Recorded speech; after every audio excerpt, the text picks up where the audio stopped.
Hello বন্ধুরা, welcome back to our channel. আজকে আমি তোমাদের সাথে শেয়ার করব স্বাস্থ্যকর পনিরের রেসিপিটা করার জন্য প্রথমেই আমি সবজিগুলো সেদ্ধ করে নেবো। এর মধ্যে ছিল ফুলকপি, গাজর, বিনস, দিয়েছিলাম মটরশুঁটি। সেদ্ধ করার সময় একটু সামান্য নুন দিয়ে দিয়েছি। পরে একটা প্যানের মধ্যে একটু সামান্য তেল নিয়ে পনিরটা ফ্রাই করে নিতে হবে। পনিরটা ফ্রাই হয়ে গেলে তার মধ্যে দিয়ে দেবো পেঁয়াজ আর কাঁচা লঙ্কা কুচি। একটু ঢেকে রেখে দেবো। এখানে কিন্তু আমি কোনো তেল ইউজ করিনি।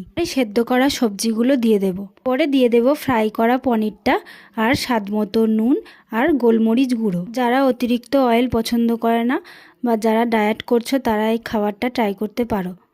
খুবই স্বাস্থ্যকর একটা খাবার, তোমাদের খেতেও খুব ভালোই লাগবে। বন্ধুরা, আমার এই ভিডিওটা কেমন লাগলো? ভালো লেগে থাকলে লাইক করে দিও। আমার চ্যানেলটি সাবস্ক্রাইব করতে ভুলো না। আর ফেসবুক থেকে দেখে থাকলে আমার পেজটি ফলো করে দিও। বন্ধুরা, দেখা হচ্ছে অন্য কোনো ভিডিও নিয়ে। ততক্ষণের জন্য ভালো থেকো।